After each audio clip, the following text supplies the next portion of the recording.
in my guests. I'm joined with Emmanuel Pastreich. I may be mispronouncing it, but I'm going to get you to correct me in a moment. He's an independent candidate for president in the United States. He has a PhD from Harvard University, author of 12 books, many on the Southeast Asian history and politics. Emmanuel is currently director of the Earth Management Institute and director of the Asia Institute for Seoul. Emmanuel, how do I pronounce your last name, by the way? I go by Pastreich, Pastreich. but Emmanuel's good. Emmanuel is good. Excellent. Thank you for joining me, man. I really appreciate you joining me. How are you doing this morning? I'm doing well, and I appreciate having this chance to talk honestly about where we are.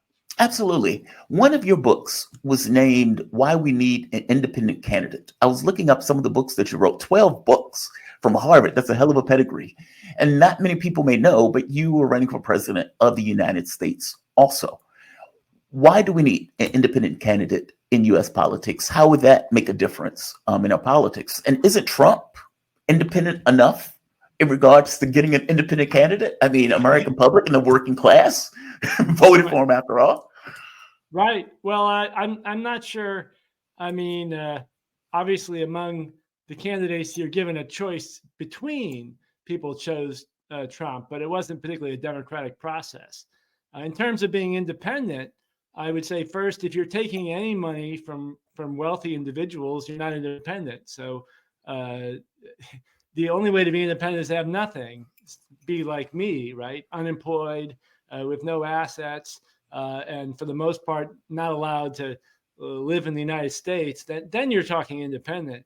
Well, explain that. You say you're not allowed to live in the United States. Explain that part. The audience may not know. I'm in the U.S. right now, staying with my mother, but I don't have any income, and I'm making income. I haven't really been able to live in the U.S. since 2007, although I come through. Mm-hmm. Why can't I find any employment in the United States? Well, I don't know. Ask Homeland Security. But I think that's the stakes, that we have a large number of sort of limited hangout people who are somewhat critical. I mean, there's sort of different levels to it, but they're not really willing to take on the serious issues. If you take on serious, real politics in America, you're not going to be. I mean, my run for the Green Party, I was candidate. I mean, Cornel West and I were the only two candidates in the Green Party at the time who were registered with the Federal Election Commission and had websites and active, and I didn't exist. In fact, my campaign in the Green Party was only reported in an article in Korea, right?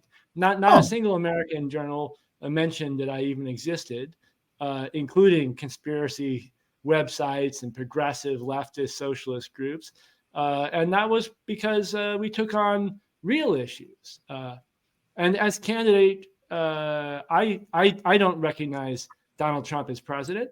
I don't think it's a legitimate election. I have called for a special election, which would be legitimate, in which we'd actually have candidates who are not the puppets of global finance. And I previously, when Donald Trump, or when Biden was supposedly elected, I did the same thing, and then I called for a provisional government.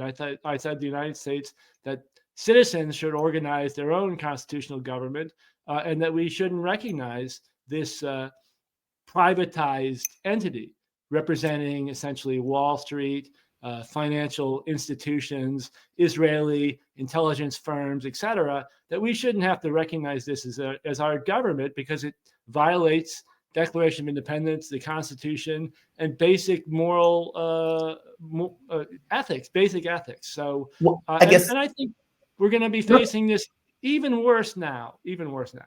Well, I guess it leads to two questions. I guess the first question is, well, what are the real issues? I mean, that kind of naturally comes from the answer. And I guess the second question I would get is, why do you think, give me your analysis of why the election turned out the way the election turned out. Well, let's go to the first one first. What are the real issues? You were saying that none of the candidates hit the real issues. And by the way, I agree with you on this.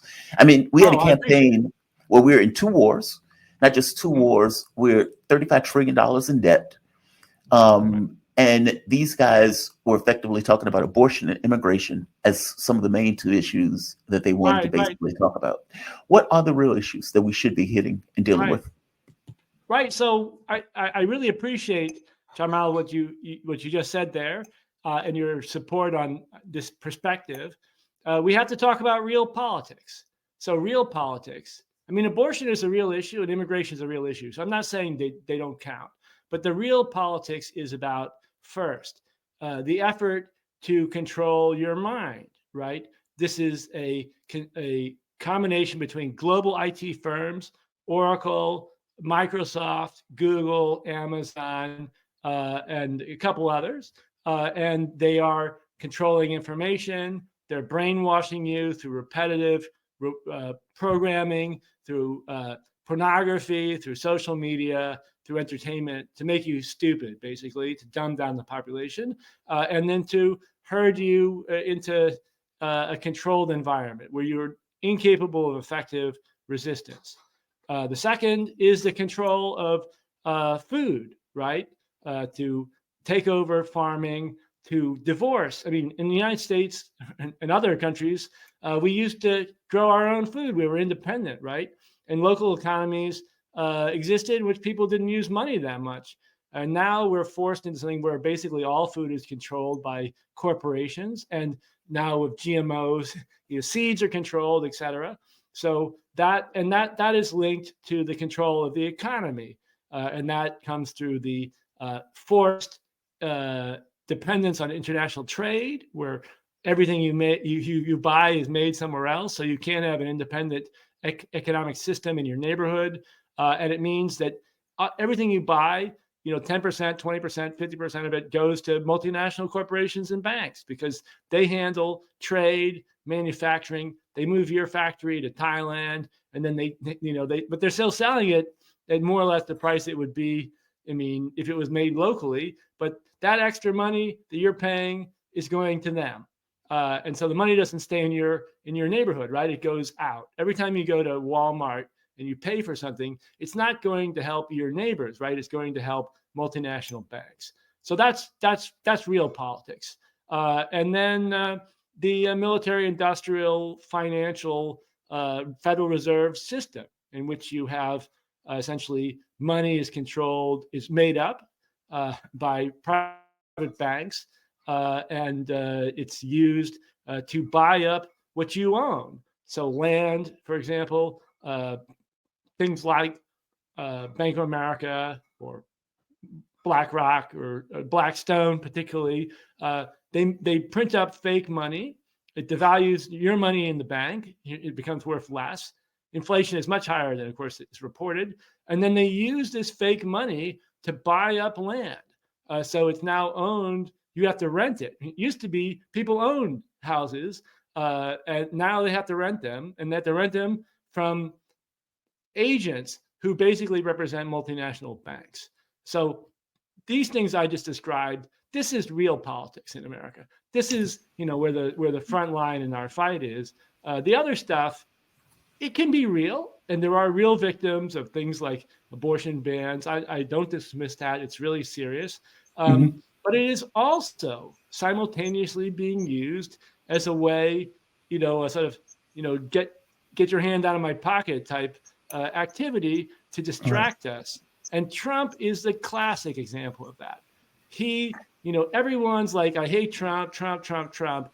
And this is a distraction to keep us from focusing on the way in which a totalitarian global IT bank structure, which is tied to Israel to a large degree. Israel is not the only part of it, but basically Israel is sort of like the battering ram, the ugly, the bad cop in this equation.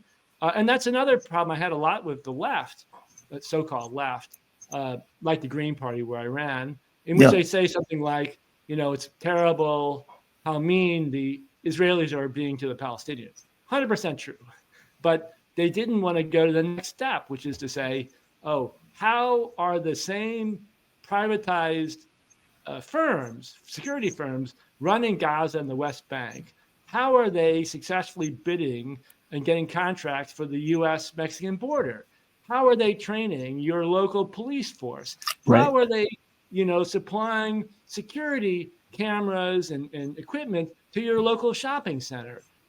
How is this sort of United States and Israel increasingly both being governed by this sort of invisible government, secret governance? And that I really felt needed to be sort of at the center of our discussion of politics. But isn't this just, I mean, it sounds like this argument is effectively just a capitalistic argument. Because if you think about it, from the standpoint of a capitalistic system, capitalists don't really care about, the kind of moral quandaries of sorts. Their job is to maximize their profit. And so if the government says, okay, we need security technology in order to oversee and control a certain population, a company will build it because the company cares about the profit. We need security cameras in order to check out each and every American, Palestinian, or whoever else. They will build it. Meaning they don't have the moral qualms associated with it. The company, if it's a security firm, is going to supply the security things. If it's to kill people, they're going to build the bombs, missiles, weapons, etc. They are going to build systems of control in regards to, for example, the first thing you mentioned was the First Amendment, that this notion of having these companies exert a certain amount of control over the way people think and the way people function in the larger globe. I mean, keep in mind, a few years ago, they ran with this idea that Trump was working with the Russians and that the Russians got Donald Trump elected. And for the next 3 years after, this mass psyop became one of the major parties' talking points that they effectively even bring up to this day. And even beyond that, unprovoked attack on Ukraine. This is after expanding to the Russian border and overthrowing the government of Ukraine. And yet this is what they pump out to their audience here and in Europe. I mean, we can go down the list, right? Everything started on October 7th, as if the last 70 years hadn't necessarily taken place. Meaning, I guess I'm agreeing with you. From a First Amendment standpoint, they have done everything in their power to control a narrative that they feel is slipping away from them. But I would push back on this front, though. Social media has been difficult for them to control. Hence, all of these measures that are coming into play. So even though I agree with you that corporate America or the political space has been trying to control speech and control the point of view, they have seemed to have been taking a lot of pains on this notion of that same social media because of divergent points of view in a way that mainstream media didn't necessarily have to deal with. Do you agree with that? Right. Well, there's that classic line. Was it Lenin who said that the capitalist will sell you the rope with which you'll hang him? Right. That there are certain contradictions. I mean, I guess you might call it the Aikido of politics, right? And in Aikido, as opposed to other forms of martial arts, you take your opponent's sort of force and you redirect it, right? So they throw a punch at you, and you instead of punching them back, you take their hand and you lead the direction that they're heading, but you just do it in a different direction than they intended. And so that I think absolutely has to be part of our politics, is to say they've thrown all this stuff at us. If we try and throw stuff back at them, we're going to wear ourselves out. Take what they've thrown at us and redirect it in new directions. And I think that's really, and social media is part of that. There are ways we can redirect it. And it's going to be, I think the Trump administration is part of that. The Trump administration might be better than Harris administration, not because Trump is inherently honest or, fighting the deep state, but because there's some very good things about the Trump administration. First, the ugly face matches with the ugly body. So you're not deluded. He's going to be, it's going to show you what you're facing, and he's going to appoint people. He's already, nominating people who are just as ugly as what the system really is. So these people are horrible. Yeah. So but that's good, because otherwise you're going to have what you had in the Biden administration, the sort of like identity politics, sort of the velvet glove for the steel fist, right? Where you put like, a woman, a transgender, a African American, Hispanic, but they're Homeland Security. I mean, they're all Department of Defense, et cetera. So Yeah. it's being used to mask reality. And the other Why do you part think is, Trump won, by the way? I'm sorry. I didn't mean to interrupt. that was the second question. I'm sorry I didn't answer. No, you're perfectly So, fine. I'm sorry. I didn't mean to interrupt. Please continue with your yeah. thought. So, of course, I'm not sure that I believe Trump won. I think the whole election system from the beginning was rigged. I mean, no serious candidates could rise, couldn't even be Yeah. covered. And I know this from my own personal experience of trying to run, that we're totally blocked out. That if you talked about any serious, real issues, that you're basically blacklisted from the U.S. media, because U.S. media is controlled by banks, and that they get Homeland Security classified directives that block things out. You just can't talk about them. So Trump did not win in an absolute sense. However, in the election itself, each state is different. And where Republicans controlled the state, they scrubbed out, a Democrat or progressive or other group, Green, whatever, aggressively. So the Republicans, where they controlled the local government in the United States, engaged in all sorts of fraud. There's no doubt about that. All sorts of illegal activities to disenfranchise people. Where the Democrats were powerful, they also did the same thing. But overall, I think the reason why Trump, quote unquote, won is that people who would normally show out to vote for the Democrat sort of instinctively, because their grandfather did it from his union days in the 1950s, whatever, those people, a lot of them stayed home. Yeah. And in the case of the Arab Americans, Muslims, a lot of other groups who people sort of just assume would vote for Democrats, they were just so disgusted by this that they stayed home or even voted Green in some cases. And that if people thought there was a reason to vote for Harris and they had showed up, that Trump would not have won. And I totally agree with that position. I'm not endorsing Trump, but I think there's absolutely no reason to vote for Harris. And that, of course, puts me at odds with friends and family. I mean, essentially, I walked away from my entire cultural environment of people I went to school with, et cetera, because they almost without exception accept this myth that the Democratic Party represents some sort of progressive power, that Harris is going to. You were mentioning about abortion. I mean, that was the perfect example.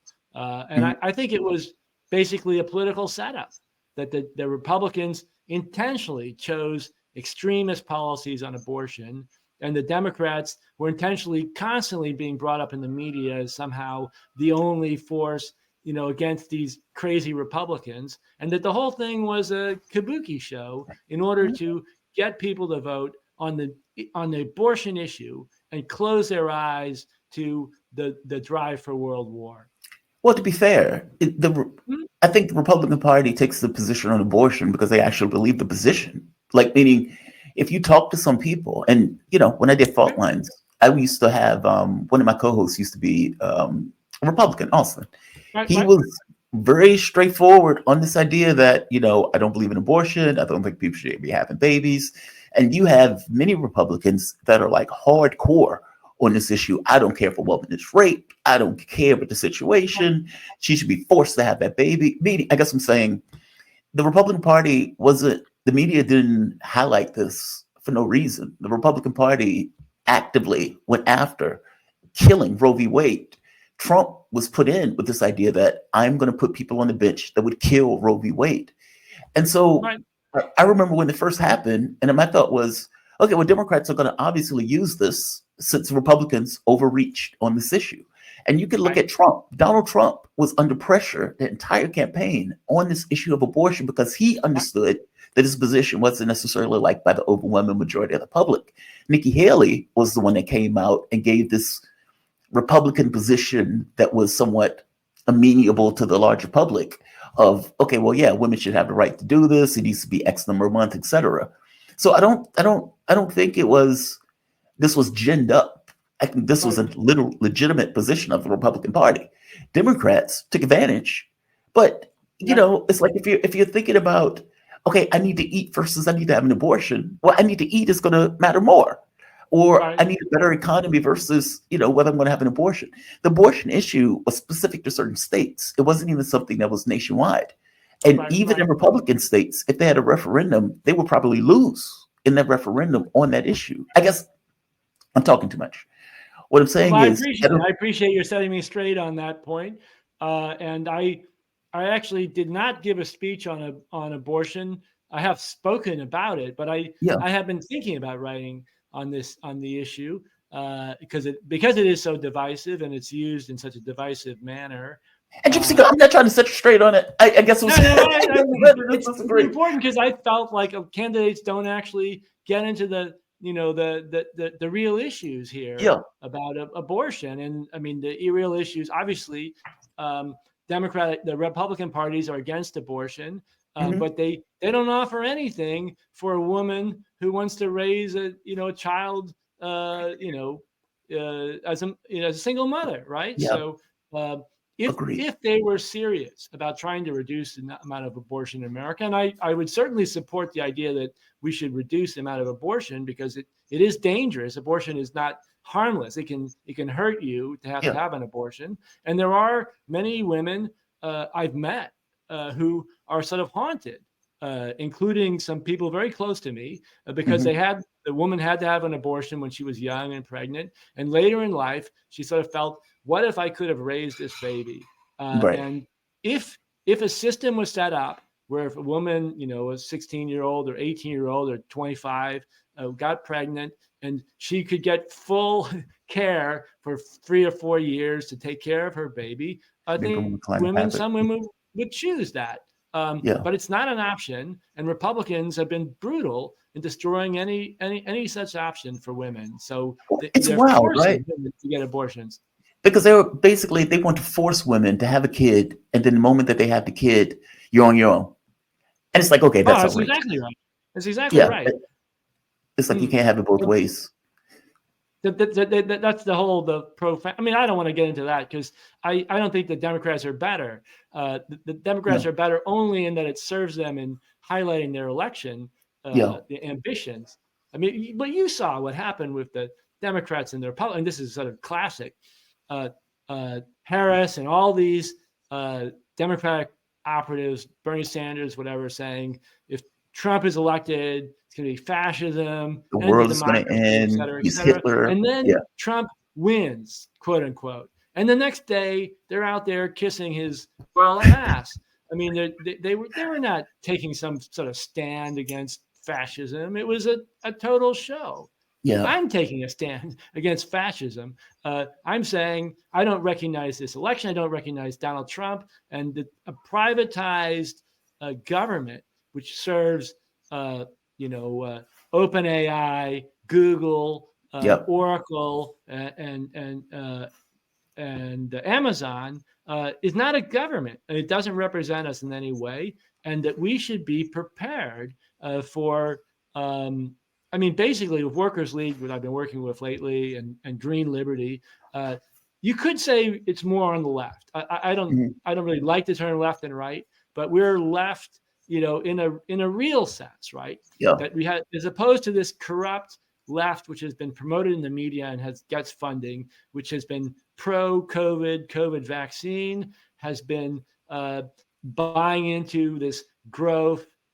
Consumption paradigm for the economy, which has been unwilling to criticize the Democrats and especially the sort of people like Bernie Sanders and AOC, who are the sort of like this progressive face on a totalitarian system. That this sort of fake and also who have embraced the transgender identity politics agenda, right, and downplayed class issues in favor of identity politics. That right there, so true.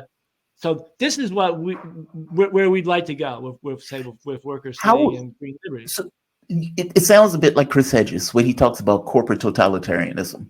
That absolutely right. Although Chris Hedges is he avoids a lot of serious issues. I'd love to talk about Chris Hedges because I have written on the topic. And of course, I tried to contact Chris Hedges on several occasions, and I was unable to do so. But he I've spoken to him gets it once. right. He Yeah. gets it right, but he will not talk about 9/11. He will not talk about the Federal Reserve and how money is counterfeited. He will not talk about what the COVID operation was really about.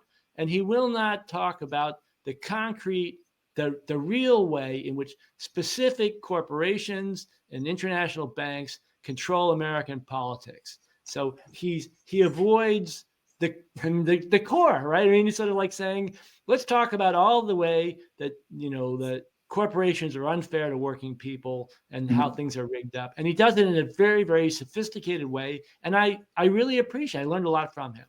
But he says, but let's forget about state crimes. It's too complicated. It'll get in the way of from my perspective, that's how it sounds like to me. Because I take on state crime, straight on, no joke. And what happens to me? I'm out of the country for 15 years, and I can't appear in the media anyway. Let me ask you this. Chris Hedges, go ahead. Well, I was going to say, how would you unravel that? I mean, we have about 4 minutes left. How would you unravel that? Because you're going directly at this kind of interplay between the capitalistic system and corporate America. And corporate America in this context being the way software companies, let's say like Google, Microsoft, et cetera, the way the control and leverage that they have in our, not just political system, but even in the media space. I mean, Google is what, 70%? Education also. I mean, when people look stuff up, they're looking stuff up online. How would you go about making that, I guess, more democratic, under the control more so of the state? How would you even go about doing that, considering the way it's integrated so far into our current system? Right. Well, I certainly can't answer that in 3 minutes. Fair enough. Fair enough. But we can give it a couple of hints as to what direction. And I think there are two sides to it. On the one side, we take what there is and we use it to have a real discussion about real issues and to engage people in an inclusive way. So it's not Chris Hedges lecturing to you, but all of us coming together to discuss things and trade, support each other. On the other hand, there also, I think, needs to be more of a sort of Amish Mennonite type attitude to say, we're going to create our own local economy, right? We're going to support ourselves as much as we possibly can in our own neighborhood and be independent of these multinationals. And if necessary, and it might be necessary because things are that bad, make our own currency for ourselves, supply our own food to the best of our ability, make our own tools, furniture, whatever ourselves, be totally independent. Because our dependency every day means, you buy a phone, you buy, something at the shopping mall, whatever. 50% of that money or more is going to multinational banks and to the billionaires behind it because they take a cut of everything. But if you made it yourself and you help each other, then the money stays with you, with your friends. But do you see the public as being willing to do that? Meaning, I think it's going to have to be a lot more painful before people get there. Yeah. But do you see that pain? I guess what I'm asking is, let's say it does get more painful. Let's say it is to the situation where people are struggling. Let's say inflation goes to some ridiculous amount or something like that. Do you really see the country or the public regressing to the point where it's creating its own tools? Meaning, do you see it meaning, have we gotten to the point as a society technologically with a certain amount of sophistication that even if there was pain, that the change to that pain would be more control over those devices, not necessarily making their own device? Does that make sense? Right. Well, I think in the case of the Trump administration, many people supported Trump thinking it was going to bring some sort of change, and now he's installing, the most regressive, most Swamp dangerous monsters. administration in history. Although I understand why people would want to support Trump. So the answer is specific. I mean, I would like to get into the Longshoremen Strike, right, against automation, and to a large degree about the trade system, how we're made dependent. And that was I think was extremely important. The strikes against the longshoremen and also against Boeing. This was striking at the heart of things, the military industrial complex and the trade production distribution complex, which are what control our entire economy.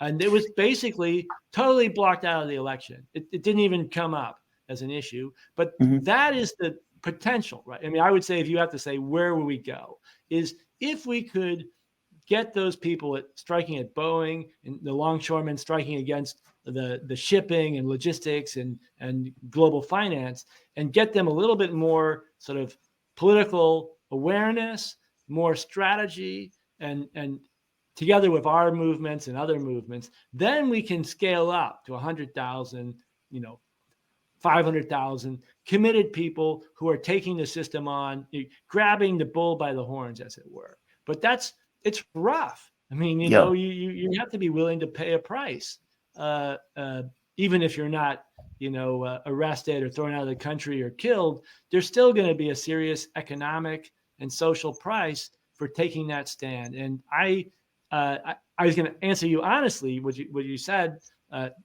Jamarl, and that is that I think it's going to have to be more painful before people get to that. But I think we will get there. See, that's the rub with the Longshoremen Strike. And I'm glad you brought that up. One of the items that they wanted was basically to pull back on this idea of technological innovation. Right. Because what they realized was that they are effectively fighting machines. Like in one industry after the next. I was a software engineer for about 10 years. And some of the systems that we used to build effectively eliminated the need for human beings to be in those systems, because human beings were less efficient than what the software could do. So the one morning, there was a process where every morning the people would come in, they would read through this long list, they would pick out people who they're supposed to contact. It's like this is a manual process that machines do extraordinarily well. And so I remember building a system for these people to be able to do it as soon as they walk in, it's done. And not just done, even give them the layout for the next day or for the next hour, and do that all day. And so 2 or 3 people that used to do that in the morning are no longer necessary for that process. And if you think of that taking place all throughout society, where Uber, Lyft, all of these cars, all over the place, all of these things are going to be replaced, or these human beings. And these are all owned by basically the same groups, the same financial Exactly. So it's like, at some point, I used to point out that at some point society is going to have to confront this idea that we are changing so far technologically that human beings are going to be far less necessary in many of these industries. And what is society going to do? Meaning, what is the political space going to do to find a way to integrate these people into additional jobs, or for that matter, get revenue from the machines that are now doing those jobs? And up to this point, we are completely incapable of even dealing with that question. That question doesn't even come up. It's astonishing to me that it doesn't come up. Well, we have, unfortunately, a bunch of prostituted intellectuals, and I say that with full respect for people who are forced into sexual labor, who are not as bad as these guys, who are making this argument that it's an imperative, that like somehow God or nature or science compels us to move in this direction, and they leave out of the argument some fundamental points. And that is that these automated or digitalized systems, they require energy, which is, of course, not free and affects us, our environment and our economy. And it makes it weaker and more fragile. If there's no energy, it's gone, right? And that there's some intentionality there. And they're also leaving out people, that growth and stock market is not how we should determine our economy, but rather the welfare of the people. This should be our standard. And also that it affects people's ability to think, that dependency on Oracle runs programs, or Wikipedia or Google, whatever, affects the ability of people to think deeply, and that it's healthier to do things with your hands, to write by hand, to read books, etc. And that this sort of online network thing, it has its value in, let's say 25% of the economy or 20% of the economy, and that would be okay. But there's lots of our lives in which raising, planting your own food, building something with your hands, playing with your kids, making things out of Lego or blocks. This is what human life is about. This is how we've lived for the last 3 million years or longer. And that to lose that is a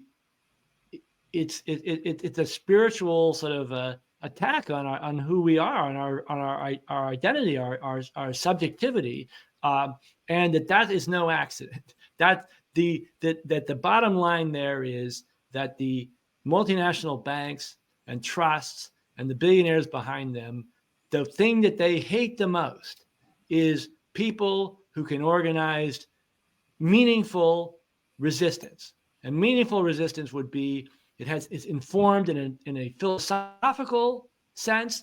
It has a historical sort of understanding of history and of the future and what's possible. And it's participatory, i.e., you or I don't just lecture people. We say, and come join us at Green Liberty, or join us at Workers League, and we'll stand with you. You have a problem, come to us. We'll try and help you. We'll build cooperatives supporting communities. And that is what they don't want you to do. They'll give you a Bernie Sanders type, or they'll give you a Chris Hedges. But Chris Hedges, there's nowhere you can call him up. There's no group you can join. There's no one in your neighbor. You can't go to the local Chris Hedges, office in your neighborhood and talk about how to get a job or what to do with your children. There's no organization with weekly meetings. And so that's what we're missing. Community, effectively community, this ability to get together and organize. These parties, we're moving, we're trying, but none of the parties, including the Green Party or others, alternative parties, none of them actually have these. Some of them have local meetings, although most of them do not.